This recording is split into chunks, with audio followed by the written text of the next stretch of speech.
paz do Senhor, igreja. Amém. Graças a Deus, né? Nós falamos muito de alegria, muito de paz. E hoje aqui em São Paulo está um tempo gostoso, né? Um clima muito agradável, né? Ótimo para tomar um sorvete depois do culto, né? Mas graças a Deus, né? Então nós estamos mais alegres ainda por estarmos na presença do Senhor Jesus, né? E muito feliz de ver também o rosto dos irmãos, né? Aqui. Então agradeço a todos que estão aqui no culto presencial e todos que também estão nos assistindo, né? Eu vou passar, irmãos, uma breve recapitulação do que nós falamos na aula passada, né? Nós estamos estudando a Epístola Universal de Tiago, tá? E nós fomos até o versículo 12.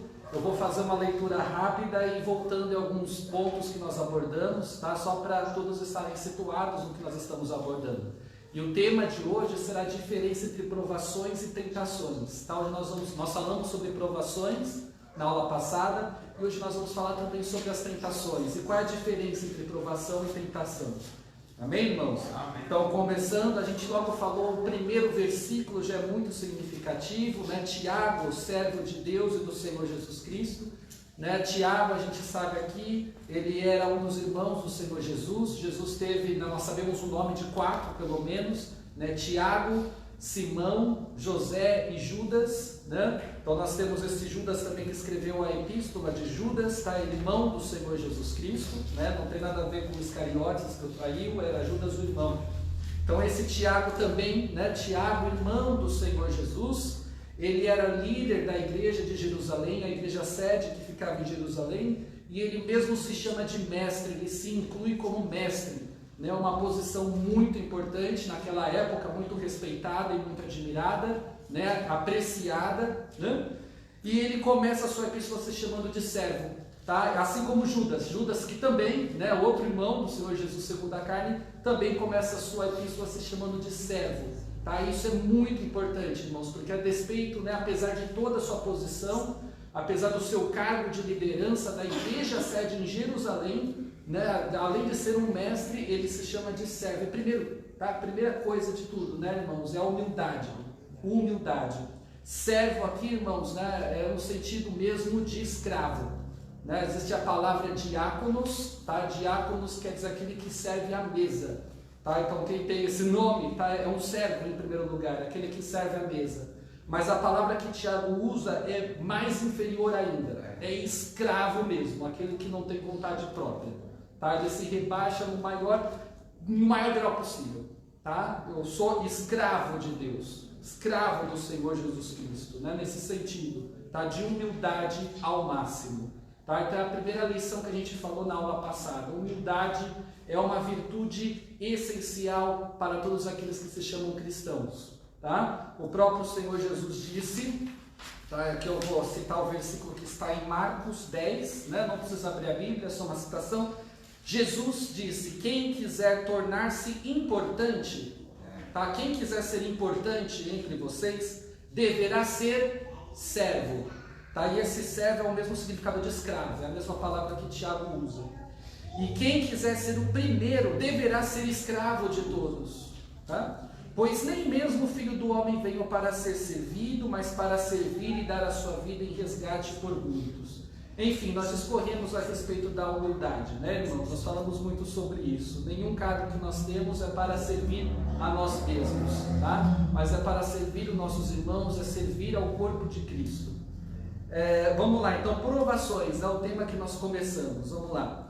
Meus irmãos, considerem motivo de grande alegria o fato de passarem por diversas provações, pois vocês sabem que a prova da sua fé produz perseverança. Então nós falamos que a alegria, ela não está no sofrimento em si, tá? Provações são as perseguições e aflições vivenciadas nesta vida que testam a nossa fé e fazem parte da experiência cristã, né? Não é o se passares por provações, mas quando passares por provações. E a alegria não está, né, no sofrimento em si, mas nos resultados, o que a provação produz. Antes de falar sobre isso, reforçando, a gente sabe pela epístola que os nossos irmãos aqui nesse tempo, eles estavam passando especificamente por 2 tipos de provações.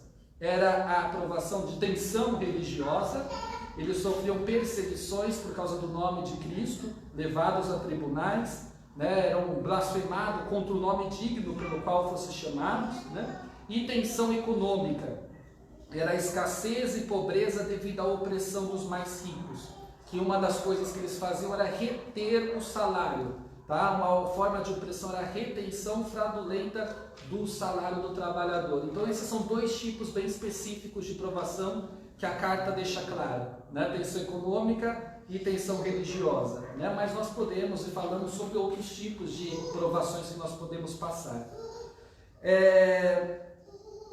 Então, quais são os resultados da provação? O que ela produz? Perseverança, né? E a perseverança deve ter ação completa, a fim de que vocês sejam maduros e íntegros, sem lhes faltar coisa alguma, né? Então, olha os resultados da provação, irmãos, né? Quais são, né, os produtos? A perseverança, depois o amadurecimento, né, crescimento espiritual, atingido quando a fé é confrontada com dificuldades e oposições, né? E a recompensa, né? Então isso é algo que nós podemos esperar, sempre há uma recompensa, esperança do fim dos tempos, né? A coroa da vida recebida depois de aprovado, né? Conforme diz o versículo 12. Nessa coroa da vida, a linguagem bíblica tem algumas figuras de linguagem, né? Coroa em alguns momentos representa o poder, né? A realeza, o governo pelo rei. Em outros momentos representa a recompensa, o prêmio, né? Uma linguagem tirada do esporte, né? Assim como um atleta, né, ele sofre para conquistar o prêmio, ele recebeu uma coroa de louros, né, quando ele vencia. Então essa imagem é muito importante para essa interpretação que nós estamos fazendo aqui, né? O sofrimento faz parte, né, para depois receber a recompensa, que é a coroa, né? Então, como o atleta ele sofre para chegar onde ele quer, né? Imagine tanto que ele passou, quanto joelho ralado, né? Quantas feridas, né? Para chegar lá naquela posição do pódio. Eu não entendo muito de esportes, mas eu sei que na academia mesmo, você vai lá na musculação, né? Não tem ninguém sorrindo, né? Alguns ficam sorrindo, tirando um selfie no espelho, né? Mas na verdade quem está lá querendo crescer o músculo está fazendo cada careta lá porque está sofrendo, né? Não tá divertido, é sofrido mesmo, mas precisa passar, inclusive a camiseta, né? No pain, no gain, né? Que significa, né? Sem dor não há ganho, né? Então ele precisa pegar peso, sofrer, dói, mas depois o músculo se desenvolve, o músculo cresce. E essa imagem a gente traz aqui para a Bíblia também, né? O amadurecimento, o crescimento espiritual, né? Passa pelo sofrimento, essa aprovação, né? Que tem um resultado, né? O resultado de crescimento. Amém, irmãos? Amém. Amém. Eu também posso citar outro exemplo, estou aprendendo violão, né? E lá eu tenho uma bendita coisa chamada pestana, né? Que dói muito a mão, né? Mas não pode desistir, né? Eu tenho que perseverar, vai doer mesmo, mas se você perseverar, você vai desenvolver, o som vai sair bonito, né? No começo o som sai horrível, não, sai horrível, né? Tem que tapar os ouvidos. Mas vai lá com dor, com persistência, com perseverança, né? Logo logo a dor vai sumindo, vai passando e eu consigo produzir um som bonito, né? Amém, irmãos? A Bíblia, todos esses versículos, eles estão todos encadeados, né? Às vezes parece que muda o assunto, mas não muda, né? Então versículo 5, se algum de vocês tem falta de sabedoria, peça a Deus. Então está aqui o primeiro ingrediente para passar pelas provações. O primeiro ingrediente é a sabedoria. A primeira coisa que a gente tem que orar pedindo a Deus é sabedoria. Peça, porém, com fé, sem duvidar, pois aquele que duvida é semelhante à onda do mar, levada e agitada pelo vento. Não pense tal pessoa que receberá coisa alguma do Senhor, pois tem mente dividida e é instável em tudo o que faz. E agora tem um exemplo bem claro, parece que muda de assunto, mas não, é a continuação do raciocínio. O irmão de condição humilde deve orgulhar-se quando estiver em posição elevada, e o rico deve orgulhar-se caso passe a viver em condição humilde, porque o rico passará como a flor do campo, pois o sol se levanta, traz o calor e seca a planta. Cai então a sua flor e a sua beleza é destruída.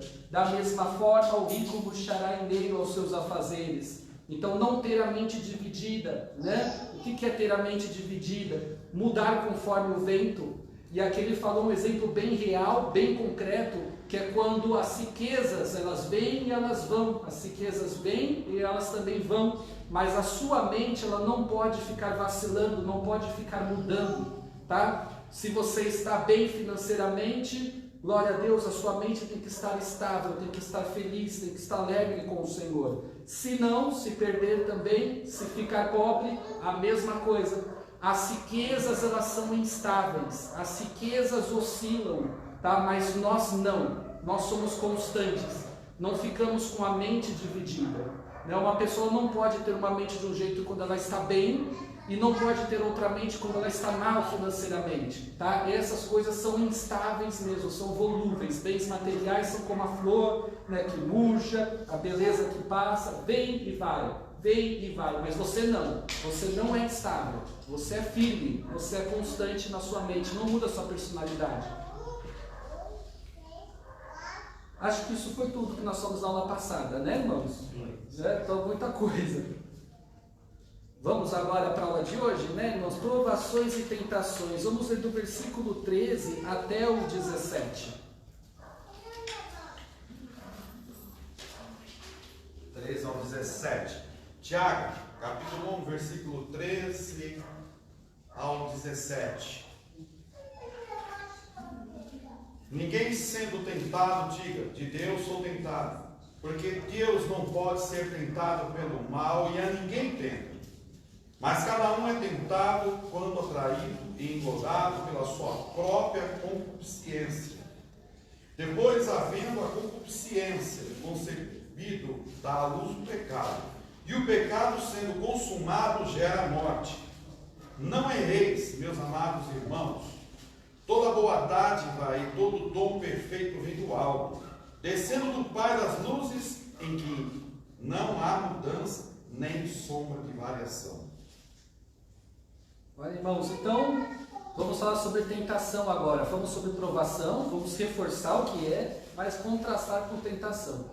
O próprio Senhor Jesus foi tentado, né? Quem dirá nós, né? Nós passamos também, né? É uma situação que todo cristão passa, né? Então tentação faz parte da experiência cristã, tá? Mas qual é a diferença? Eu não posso dizer que eu sou tentado por Deus, tá? Essa palavra não, tá? Deus, ele permite a provação, como nós já falamos, tá? Então, repito, Deus permite que a nossa fé seja testada. Provar é isso, provar é teste, tá? Passar por um teste.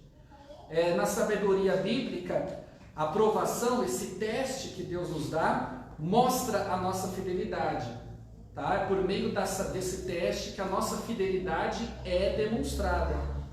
E assim como Pedro diz, comprova a autenticidade da nossa fé, tá? Ou seja, mostra que a nossa fé é genuína, nas palavras do apóstolo Pedro, tá? E nós vemos vários personagens bíblicos passando por esse tipo de teste, né? Uma prova, amém, irmãos? Uma prova cujo objetivo é a vitória, tá? Deus prova, porém a motivação dele é a perseverança do aprovado. Né? Ele testa com amor, e como nós já falamos aqui em nossos estudos, amor significa desejar o bem. Então Deus quer o nosso bem, tá? Ele quer o nosso crescimento, né? Como nós falamos já, né? Nós não devemos permanecer no estado de imaturidade espiritual, não, é esperado de nós, é esperado que a nossa fé seja cada vez mais amadurecida, amém, irmãos? Cada vez mais tomando o alimento sólido e não permanecendo no leite, né? Desenvolvimento. Então, a intenção de Deus não é nos levar à derrota, não é? Ele não quer que nós falhemos, tá? Ele não conduz ninguém ao pecado. Essa é a finalidade da tentação. E aí que está a diferença. Tá bom, irmãos? Eu tenho um quadro comparativo, não tenho como projetar aqui, mas vamos falar sobre a perspectiva, né? Então a visão. A provação, ela tem uma visão positiva, tá? Nós devemos encarar a provação como positiva. E a tentação? Negativa, tá? Ela tem uma perspectiva negativa, tá? Qual é a fonte da provação? Né? Quem é que, né, permite que nós passemos por provação? né? O próprio Deus, né? Ele sabe, ele autoriza que nós passemos por provações, tá? E a tentação, qual é a fonte? Quem é que faz a tentação? Quem é que origina a tentação? O diabo, a tentação, né? O adversário, Satanás, né? Aqui, no trecho que nós estamos lendo, ele fala que nós somos tentados pela própria concupiscência da carne. Então não é o diabo? Não é o Satanás? É, tá? Como a gente falou, a gente tem que ler a epístola toda.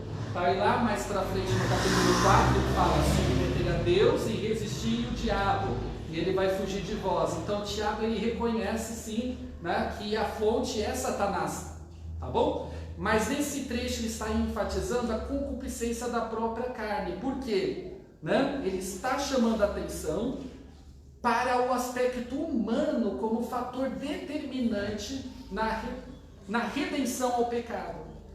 Tá? Ele colocou aqui, ele personificou, né? Ele personificou o desejo carnal. Né? Ele fala aqui, cadê?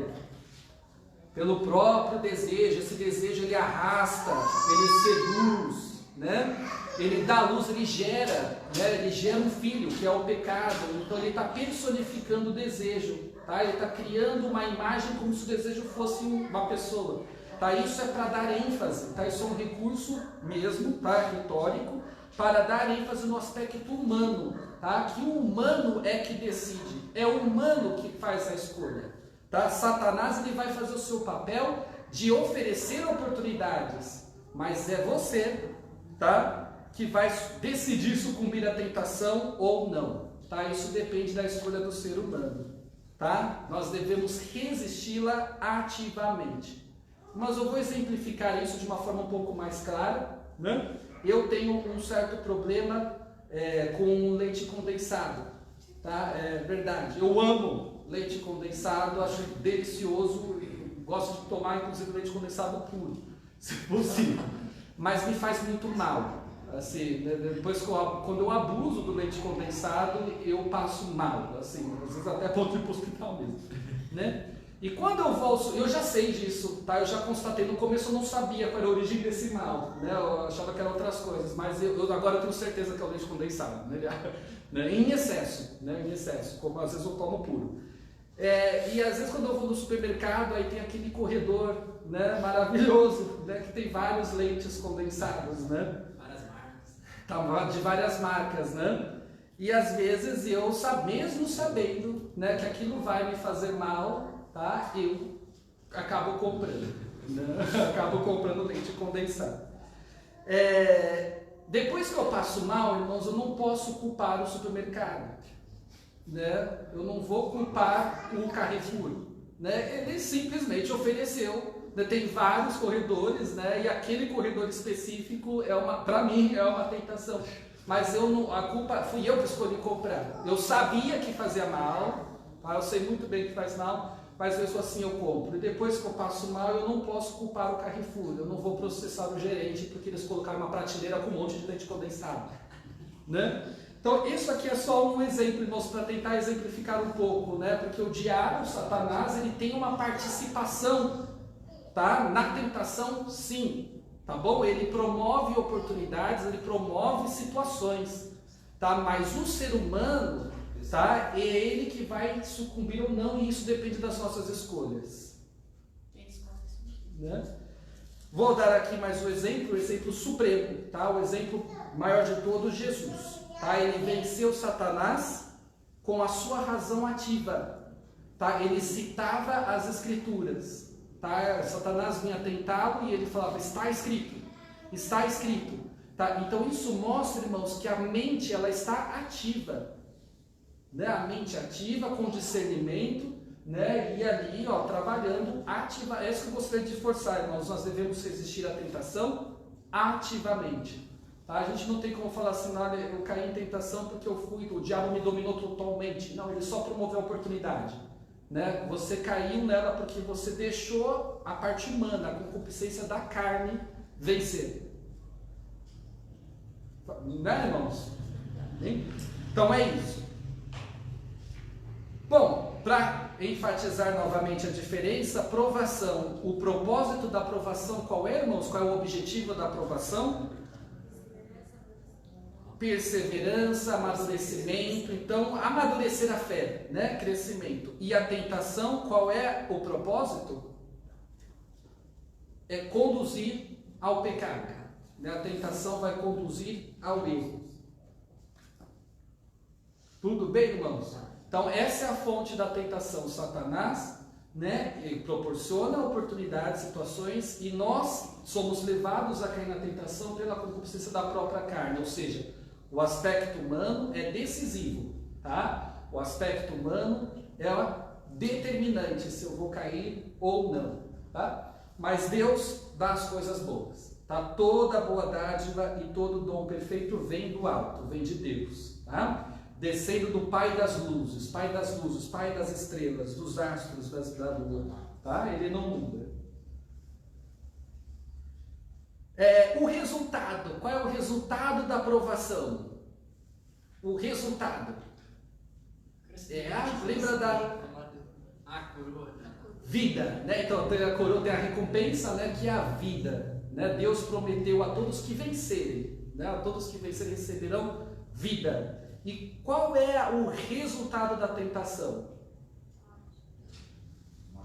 O resultado final é a morte, né? Porque tem um percurso, né? Então ele tem esse desejo, então o próprio desejo, né? Então o desejo mal que habita em todo ser humano, né? A concupiscência da carne, a gente pode definir como os desejos maus que impelem o homem a agir pecaminosamente. São impulsos malignos que estão dentro de todo ser humano e que combatem, né? Há uma guerra constante. Eu não vou para Paulo hoje, né? Mas a gente sabe que cita, né? Que há um conflito interior dentro de todo ser humano, né? Entre a carne e o espírito, né? Uma batalha espiritual constante. Então isso é a concupiscência da carne, tá? Esse impulso maligno. Quando arrastado e seduzido, tá? Ele concebe dar luz ao pecado. Então esse é o primeiro filho, a primeira consequência. E o pecado, depois de consumado, leva à morte. Tá bom, irmãos? Então vamos lá, para concluir mais uma vez. Perspectiva da aprovação, positiva. Né? Perspectiva da tentação, negativa. Tá bom? Fonte, qual é a fonte da aprovação? O próprio Deus. O próprio Deus permite, né, que nós passemos por provações. E a tentação? O inimigo e a própria concupiscência. A concupiscência da própria carne, né? Mas não eliminando a participação de Satanás, né? Como ele logo depois cita no versículo mais à frente, nós temos exemplos na Bíblia, Jesus sendo tentado pelo Satanás. O propósito da aprovação? O propósito da aprovação? Amadurecimento, né? O crescimento da fé, desenvolvimento, né? E a tentação, qual é o propósito? Ele quer te levar ao pecado, né? Quer te levar à queda. Tá? Qual é o resultado da aprovação? Vida. Né? Vida. No final vamos ser recompensados, né? E a coroa da vida. E a tentação? O que o resultado? A morte. Amém, irmãos? Então, em Tiago, nós vamos terminar aqui. Tá? Eu gostaria só de sempre concluir com as palavras do próprio Senhor Jesus. Tá? E aí eu vou, né, para Mateus 5, 27 ao 30.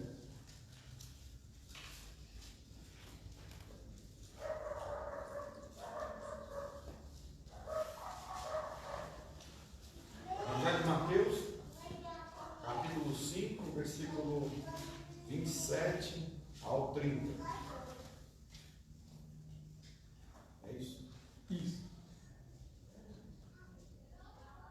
Ouvistes que foi dito aos antigos, não cometerás adultério. Eu, porém, vos digo, que qualquer que atentar uma mulher para cobiçar, já em seu coração cometeu adultério com ela. Portanto, se o teu olho direito te escandalizar, arranca-o e atira-o para longe de ti. Pois te é melhor que se perca um dos teus membros do que todo o teu corpo seja lançado no inferno. E se a tua mão direita te escandalizar, corta-a e atira para longe de ti. porque te é melhor que um dos teus membros se perca, do que todo o teu corpo seja lançado no inferno. Irmãos, você só enfatizando, né, ressaltando, né, nós dissemos aqui já que a epístola de Tiago é a epístola que mais faz referência aos ensinamentos de Jesus, do Novo Testamento. Está cheio, está totalmente em harmonia com os ensinamentos do Senhor Jesus. Então é por isso que eu gostaria de vir agora, né, concluir a nossa aula com o Evangelho de Mateus, né, com o próprio Jesus Cristo falando. Tá bom, irmãos? Isso tudo está tudo em harmonia, está tudo ligado, né? Ou seja, Tiago está aqui nos ensinando o que o próprio Senhor Jesus Cristo já deixou registrado, né? Que os evangelistas deixaram registrado as palavras do Senhor Jesus. Então, só para nós fazermos esse paralelo, então, verificarmos essa conexão toda, Jesus ensina que a raiz do pecado está dentro do ser humano, né? Está dentro do ser humano. Todos os males, e aí se a gente vai lá para Mateus 7, 20 e 23, não precisam abrir agora, ele fala que todos os males, né, que tornam o homem impuro procedem do seu interior. Né? O que torna o homem impuro não é o que está no interior dele, é de lá que sai, né? Invejas, calúnias, toda a maldade está ali de dentro. O homicídio, o adultério, ele sai de dentro do homem. Né? Na linguagem bíblica, é aqui reforçando o que nós já sempre falamos, coração se refere às atividades mentais, isto é, o local, né, em que acontece o pensamento, né, as vontades e emoções, tá?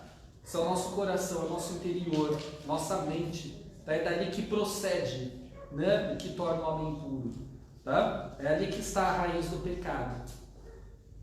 Ele usa duas alegorias aqui, né? Olho e mão. Tá? O olho e a mão. Então a gente tem que tomar sempre cuidado, né? Porque ele escreveu aqui uma linguagem, tá? É alegórica. A gente não vai interpretar ao pé da letra.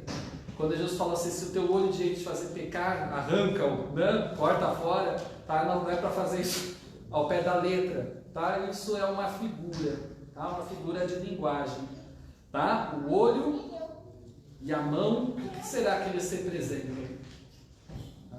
Gostaria de deixar essa reflexão para a próxima aula, pode ser, irmãos, como lição de casa. Então, o que representa o olho, o que representa a mão? Então, o que a gente tem que cortar? Né? O olho e a mão, o que eles representam?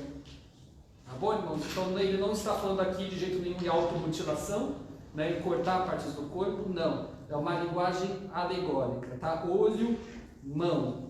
E no Evangelho de Marcos ele também fala dos pés, do pé, tá? Do pé direito. E aí eu quero chamar a atenção para esse fato, irmãos, está no singular, tá bom? Ele não falou para arrancar os dois olhos, né? Em primeiro lugar, uma linguagem figurada, né? Mas nessa linguagem figurada a gente vai tentar interpretar isso, né? Olho está no singular, tá? A mão também está no singular e pé também está no singular, tá? E aí a gente retoma na próxima aula, se Deus quiser. Amém, irmãos? Estão todos entendendo? Amém. Eu gostaria aqui para finalizar então, quem puder falasse uma coisa que você vai lembrar, né? Que hoje, assim, nossa, hoje eu ouvi isso e que ficou marcado para mim. Né? Uma coisinha da aula de hoje, do que nós falamos, que ficou marcado na sua mente, algo novo que você aprendeu, olha, eu não sabia disso antes e hoje eu aprendi, né? Vou levar na minha bagagem. Tentação leva ao pecado. Tentação leva ao pecado. Isso. O objetivo, né? O objetivo, né? Existe a diferença, né? Eu sempre li as duas, tanto provação como tentação, como o significado são. Eu já entendi que tem dois caminhos diferentes, dois propósitos diferentes. Dois propósitos diferentes. E que devemos ter discernimento nas nossas escolhas. Discernimento nas nossas escolhas, né? Assim, nós somos ativos, tá? Nós somos ativos, não somos marionetes do diabo, não. A gente está ativo diante dele. Nós temos que enfrentar o diabo, tá? É sempre resistindo a Deus em primeiro lugar, mas enfrentá-lo ativamente.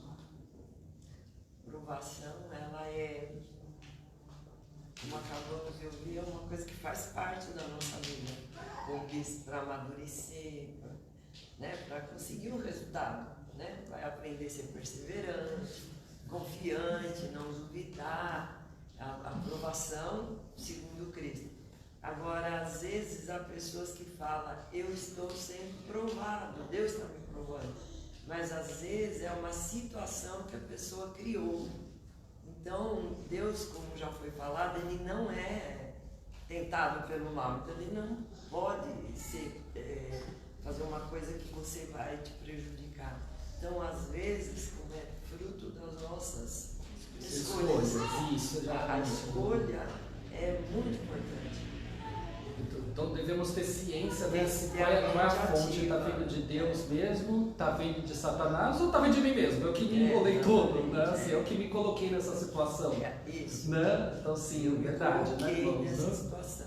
Então, Sim. depois você pode falar, Deus não está me ouvindo, Deus não ouve a minha oração, não, porque foi uma coisa criada. Agora, a aprovação segundo Deus, você é como crente mesmo. Mas mesmo essa que nós acabamos de falar, que às vezes foi uma escolha, né? É em tudo.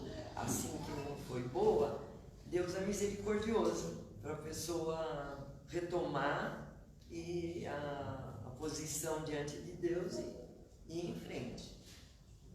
Deus quer a nossa edificação, né? Assim.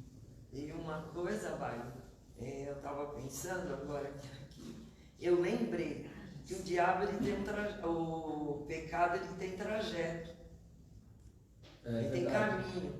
Lembrei da história de Josué quando que eles foram lutar naquela terra lá em Jericó e não era para pegar nada. As coisas de valores eram leváveis para ser usado no templo, né? E um deles lá quis enganar, não conseguiu, né?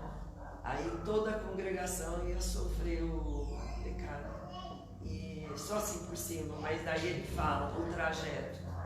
Quando Josué falou, por que você fez isso, Acã? Ele fala, eu vi umas coisas de valor, né? Foi eu vi, cobicei, quer dizer, desejei, tomei e depois tive que esconder. Olha só, irmãos, começou pela visão, né? Começou pela visão. E então tá aí também incluso aí, tá bem de acordo com a lição de casa, né? As palavras de Jesus, né? Se o seu olho te fazer pecar, arranca-o fora, né? Então tá tudo bem casado, tá tudo bem desejei, encaixado, né? Falou que às vezes é o desejo da pessoa, né? Também prevalece. E cobicei, tomei e tive que esconder. É verdade. Amém, irmãos? Então tudo começando pela visão, né? Assim a gente vai desenvolver então isso. Não se esqueçam de ler Mateus 5, 27 ao 30 em casa novamente. Mateus 5, 27 a 30, e a nossa função é essa, vamos interpretar mais o que é visão, olho, mão, né? Aqui no sentido figurado, né? Irmãos, mais alguém gostaria de falar alguma coisa nova de hoje? Tipo, olha isso aqui, bem... Fala sobre o pecado que está dentro do ser humano, né? Isso, no interior, né? Tá no interior, no coração. O desejo, né? O desejo da pessoa. E é verdade mesmo, né? Isso. Nós somos responsáveis pelas nossas escolhas, né? Verdade. Por isso que Salomão diz um provérbio que acima de todas as coisas que se deve guardar o seu coração. E coração, repito, mente. Então você deve proteger a sua mente, policiar seus pensamentos acima de qualquer coisa. Tá? E reforçando o que Jesus falou, é de lá que vai proceder todo mal. Tá? A raiz do pecado está no coração, na mente. Amém, irmãos? Tá, então nós vamos seguir então, só para os irmãos verem, né, os próximos temas. Nós vamos falar depois sobre fé e obras, depois sobre o domínio da língua, tá? Importantíssimo, um tópico extremamente importante, tá? E depois sabedoria, tá? Então nós falamos aqui uma pincelada sobre sabedoria, depois nós vamos ver a terrena, a sabedoria celestial e por último submissão, tá bom? Deus abençoe a todos, irmãos. Amém.